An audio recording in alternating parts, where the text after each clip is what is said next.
लो भाई, आ गया दिनेश पेप्सी पानी पूरी वाला। आइए आइए और पेप्सी पानी पूरी खाइए। पानी पूरी खाने का एक नया अंदाज। आइए आइए। दिनेश जैसे ही बाजार में अपना ठेला लाते हुए आवाज लगा रहा होता है तो पहले से ही वहाँ खड़े पानी पूरी वाले उसका मजाक उड़ाते हैं।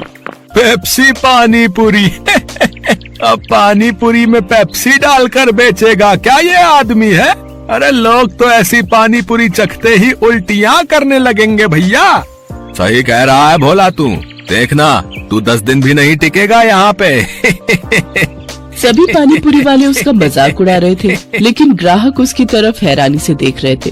अरे देख तो नेहा, कोई नया पानी पूरी वाला आया है। चल तो सही, इसकी पेप्सी वाली पानी पूरी चख कर आए, आखिर ये होती कैसी है। हाँ हाँ चल। अरे भैया जरा हमरे लिए एक एक प्लेट लगाना तो। वैसे कितने का एक प्लेट? जी सिर्फ 20 रुपए प्लेट। फिर जैसे ही काजल और नेहा उस पानी पूरी को अपने मुंह में रखती है, वो तो खुशी से पागल हो उठती है। अरे वाह वाह वाह वाह, इसका पेप्सी वाला पानी पूरी तो बड़ा ही कमाल का है रे। क्या स्वाद है, मजा ही आ गया। क्या लाजवाब मजेदार पानी पूरी है। अरे इसके आगे तो सबकी पानी पूरी फेल है। सुनो भाइयों बहनों, इस पेप्सी पानी पूरी वाले की पानी पूरी तो लाजवाब है। सब खाओ, दिल खोल कर खाओ, लेकिन भैया हमरे लिए पहले एक एक प्लेट और लगाओ। उन दोनों के इतना कहते ही दिनेश के ठेले के आसपास भीड़ लग जाती है। सभी उसकी पानी पूरी को चखने के लिए बेताब हो जाते हैं। भैया मेरे लिए जल्दी से एक प्लेट लगा दो भैया। अरे अभी तू ठहर भैया, है तू मेरे बाद आया था, पहले मैं खाऊंगा। हाँ भैया मेरा। अरे अरे सब्र करो भाई, सब्र करो। मेरी पेप्सी पानी पूरी तुम सबको मिलेगी, ठीक है? दिनेश की पेप्सी वाली पानी पूरी ने सब पर ऐसा जादू चलाया कि उसका धंधा जोरों से चल पड़ा। उस दिन के बाद वो जैसे ही ठेला लगाता उसकी कमाई शुरू हो जाती। अगर कुछ महीने ऐसे ही कमाई होती रही तो वो दिन दूर नहीं जब मेरे बंटू का इलाज हो जाएगा और वो पूरी तरह ठीक हो जाएगा। बंटू दिनेश का 7 साल का बेटा था और उसके दिल में छेद था। उसके ऑपरेशन के लिए डॉक्टर ने काफी खर्चा बताया था। दिनेश जब भी शाम को घर लौटता तो बंटू अक्सर उससे पूछता, पापा आपने मेरे इलाज के लिए पैसे जोड़ लिए क्या?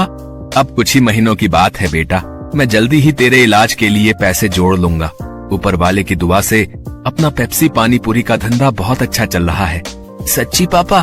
फिर तो मैं भी आपके साथ खेल सकूंगा, दौड़ूंगा, भागूंगा और आप देखना फिर तो रेस में मैं ही फर्स्ट आऊंगा। दिनेश की बीवी संध्या जब भी अपने बेटे को ये कहते सुनती तो वो कहती, तू बिल्कुल भी परेशान मत हो बंटू, मैं रोज मंदिर जाकर तेरे ठीक होने के लिए भगवान से प्रार्थना करती हूँ। तू देखना भगवान तुझे बहुत जल्द ठीक कर देंगे। एक दिन दिनेश के ठेले पर हीरू नाम का अधेड़ उम्र का आदमी उसकी पानी पूरी चखने आता है। वो नशे में होता है, तभी उसकी नजर दिनेश के गले पर जाती है। किसी ने ठीक ही कहा था इसके बारे में, इसका गल्ला तो लबालब नोटों से भरा हुआ है भाई। हीरू एक ठग, शराबी और जुआरी किस्म का आदमी था। उसका काम ही लोगों को ये सब बुरी लत लगाना था। दिनेश के भरे गले को देखने के बाद हीरू उससे कहता है, अरे सुना है कि तेरे बेटे को कोई बड़ी बीमारी है अभी, है? और उसके इलाज के लिए तुझे लाखों चाहिए? हाँ भाई सही सुना है, मुझे मेरे बेटे के इलाज के लिए कई सारे पैसों की जरूरत है। तो तुझे क्या लगता है इस ठेले से तू लाखों रुपए कम समय में कमा पाएगा? इसके लिए तो तुझे कई साल लग जाएंगे। हाँ लेकिन इसके अलावा मैं और कर भी क्या सकता हूँ भाई? देख इसमें मैं तेरी मदद कर सकता हूँ। अगर तुझे हफ्ते भर में ही 5 लाख रुपए कमाने हो तो मुझे आकर मिल लेना। ये रहा मेरा पता, ठीक है ना? अच्छा अब मैं चलता हूँ, ठीक है भाई? आखिर ऐसा कौन सा रास्ता है इसके पास जो ये मुझे एक हफ्ते में इतने पैसे कमा कर दे देगा? खैर मुझे क्या, मुझे तो बस अपने बेटे के इलाज के लिए पैसे से मतलब है। एक काम करता हूँ, एक बार जाकर इससे मिल ही लेता हूँ। यही सब सोचकर एक दिन दिनेश जाकर हीरू से मिलता है।